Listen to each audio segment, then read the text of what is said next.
भाजपा नेता और पूर्व मुख्यमंत्री उमा भारती ने सावन के तीसरे सोमवार को बाबा महाकाल के दर्शन किए। वे सावन के प्रत्येक सोमवार को बाबा महाकाल के दर्शन करने पहुंचती हैं। पिछले 2 सोमवार को भी बाबा के दर्शन किए थे। दर्शन करने के बाद उमा भारती ने मीडिया से चर्चा की। एडीजी वी मधु कुमार का लिफाफे लेते हुए वीडियो वायरल होने पर उमा भारती ने कहा कि यह पता लगाया जाना चाहिए कि वे लिफाफे किसके लिए ले रहे थे। राहुल गांधी द्वारा प्रधानमंत्री नरेंद्र मोदी के खिलाफ दिए गए बयान पर उमा भारती ने कहा कि राहुल गांधी के सवाल अब इतने लायक नहीं रह गए हैं कि मैं उस पर टिप्पणी करूंगी। राम मंदिर के निर्माण को लेकर कहा कि राम मंदिर निर्माण में 500 वर्षों से लड़ाई चल रही, आंदोलन चले, हजारों लोगों की शहादत हुई। हम लोगों ने अंतिम चरण में भी भागीदारी दी। जिस प्रकार डॉक्टर राजेंद्र प्रसाद द्वारा सोमनाथ मंदिर का विकास किया गया, उसी प्रकार प्रधानमंत्री नरेंद्र मोदी के हाथों अयोध्या के राम मंदिर का विकास होगा। नेपाल के प्रधानमंत्री ओली द्वारा भगवान राम की जन्मभूमि नेपाल में बताए जाने को लेकर उमा भारती ने कहा कि ओली साहब को निमंत्रण देती हूँ कि वह नेपाल में भी एक भव्य राम मंदिर बनाए। उनके बयान इस लायक नहीं रह गए कि मैं टिप्पणी करूं।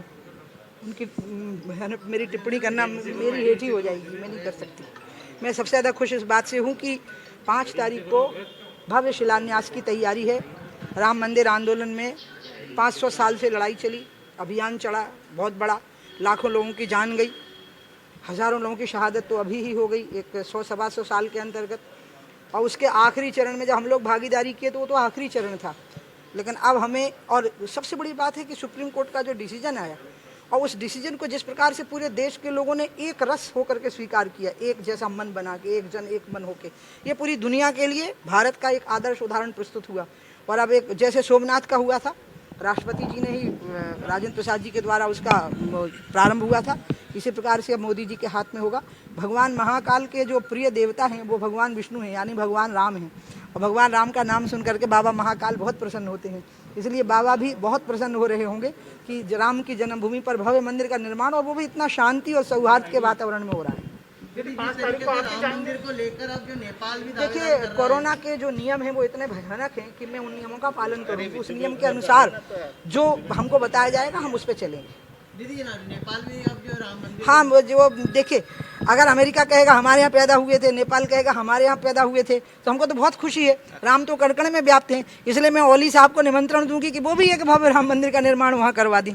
देखो, जब ऐसे लिफाफों की आवाजाही दिखती है तो फिर ये भी देखना पड़ेगा कि लिफाफे किसको भेजे जा रहे थे, उन्हीं तक सीमित थे या वो खाली माध्यम थे। ठीक है, इसलिए मैं किसी एक इंडिविजुअल को पिन पॉइंट नहीं करूँगी। अब ये जाँच का विषय है कि दे कौन रहा था, ले कौन रहा था और जा कहाँ रहे थे।